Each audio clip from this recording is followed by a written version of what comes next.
महत्त्वाचा आणि अत्यंत महत्त्वाचा हा व्हिडिओ आहे, कारण की विद्यार्थ्यांच्या भविष्यासाठी एक महत्त्वाचा आपण हा व्हिडिओ असणार आहे. महाराष्ट्र लोकसेवा आयोगाकडून महत्त्वाचा अपडेट आलेला आहे, ती म्हणजे जाहिरात मिळालेली आहे. पण यामध्ये आपण जर पाहिलं तर महाराष्ट्र शासनाच्या विविध विभागामार्फत जी पदं काढली त्यामध्ये उद्योग निरीक्षक, तांत्रिक सहाय्यक, कर सहाय्यक, सहाय्यक मोटार वाहन निरीक्षक गट क पदाचा आहे, लिपिक टंकलेखक आहे, असे 5 पदं काढली. पण याच्या संदर्भात आपण जर पाहिलं तर महाराष्ट्र शासनाच्या विविध विभागांतर्गत खालील संवर्गातील एकूण 2600 जे 19 पदं आहेत त्या पदाकरिता महाराष्ट्र शासनाच्या माध्यमातून म्हणजे महाराष्ट्र लोकसेवा आयोगामार्फत महाराष्ट्र गट क सेवा संयुक्त पूर्वपरीक्षा 2026 दिनांक 27 सप्टेंबर 2026 पासून सुरू होणार आहे. पण ती कशी घेतली जाणार आहे, ती ऑफलाईन नसून ऑनलाईन आहे. आणि ऑनलाईन म्हटल्याच्या नंतर आपल्या सर्वांना माहिती आहे, ऑनलाईन पेपर घेतल्याच्या नंतर फार मोठा घोटाळा होत आहे, ते म्हणजे पेपर फुटीचा.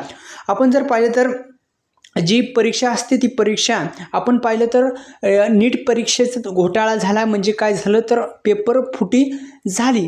तर तशाच पद्धतीने हा ऑनलाईन घेतल्याच्या नंतर संगणक प्रणाली आधारित जो पेपर आहे, आपण त्याला इंग्लिशमधून म्हणतो CBT म्हणजे कॅम्प्युटर बेस्ड टेस्ट, आणि पद्धतीने जर घेण्यात आली तर एकंदरीत आपण जर पाहिलं तर एक सुरक्षेचा आणि विद्यार्थ्यांचा भविष्याचा प्रश्न असा आहे की जसा आपण जर पाहिलं तर नीट पेपर फोडला, तसा हा जर पेपर काय झाला तर विद्यार्थ्यांच्या भविष्याचं काय होणार, हा प्रश्न अत्यंत महत्त्वाचा आहे. महाराष्ट्र गट क सेवा संयुक्त पूर्वपरीक्षा होणार आहे, ती शासनाच्या माध्यमातून ही जी महाराष्ट्र लोकसेवा आयोग आहे याच्यामार्फत ही जाहिरात आली. पण एक महत्त्वाचा मुद्दा असा आहे की ही ऑफलाईन परीक्षा घेण्यात यावी, कारण की